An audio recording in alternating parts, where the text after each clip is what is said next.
Hello friends, welcome to my channel. అసలు matter ఏంటంటే చెప్పాను కదా, ఇక్కడ వినాయకుడు బొమ్మ ఊరేగింపు అని. ఊరేగింపు అప్పుడు ఇక్కడ సంబరాలు అయితే భలే చేస్తారు. మన ఆంధ్ర కన్నా ఇక్కడ ఇంకా చేస్తారు. మన కల్లా ఏంటంటే డీజేలు అవి ఇవి పెట్టి గ్రాండ్ గా చేస్తారనమాట.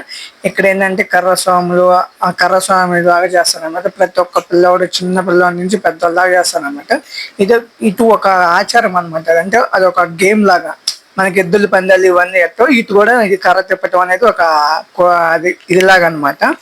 అయితే వినాయక చవితి సంబరాలు అయితే చాలా అంటే చాలా బాగా చేశారు. నేను ఎప్పుడు చూడలేదు అనమాట. మన ఊర్లో కూడా ఇలాంటి ఎప్పుడు జరగలేదు. ఇక్కడైతే ప్రతి ఒక్క చిన్న పిల్లగాడి నుంచి పెద్దోళ్ళగా కర్ర తిప్పటం అయితే బాగా బాగా అలవాటు చేసుకుంటారు. వాళ్ళ క్లాసెస్ కూడా ఉంటాయి అనమాట, స్కూల్స్ లాగా. మనకు స్కూల్ ఎలా ఉంటాయో మనకి అక్కడ ఇది నేర్చుకోవడానికి కూడా స్కూళ్ళు ఉంటాయి అనమాట. సాయంత్రం మార్నింగ్ స్కూల్కి వెళ్ళేసి వచ్చి సాయంత్రం ఈ కర్రస్వామి నేర్చుకోవడానికి పోతారు. ఆ చిన్నపిల్ల అయితే భలే తిప్పుతుంది. నేనైతే చిన్నపిల్లకల్లే చూస్తున్నా, ఎందుకంటే ఆ పిల్ల ఎంత ఉంది, ఎంత బాగా తిప్పుతుందో చూడండి ఫ్రెండ్స్, మీరు కూడా ఒకసారి. ఇంకా అయితే ఫైనల్గా అయితే ఏం చేసామంటే అక్కడ కర్రస్వామి తిప్పుతుంటే మేము అందరం చూస్తూ ఉంటాం కదా.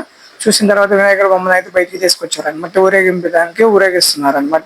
ఫైనల్ గా ఏం చేశారంటే వాళ్ళు ప్రసాదాలు కూడా పెట్టి, మేమైతే ప్రసాదం కూడా తిన్నాము అనమాట. ఒక ఒక కర్ర తీసుకొని అటు ఇటు కట్ చేసి దానికి మంట వెలిగించుకొని కూడా తిప్పుతారు. అది కూడా మనకల్లి బాగా చూడలేదు ఎప్పుడు మనం. ఇప్పుడు ఇక్కడ చూడండి, వాళ్ళు ఎత్తి తిప్పుతున్నారు. 2 కర్రలతో తిప్పుతారు, ఒక కర్రతో కూడా తిప్పుతారు అనమాట. For more videos like and subscribe my YouTube channel friends.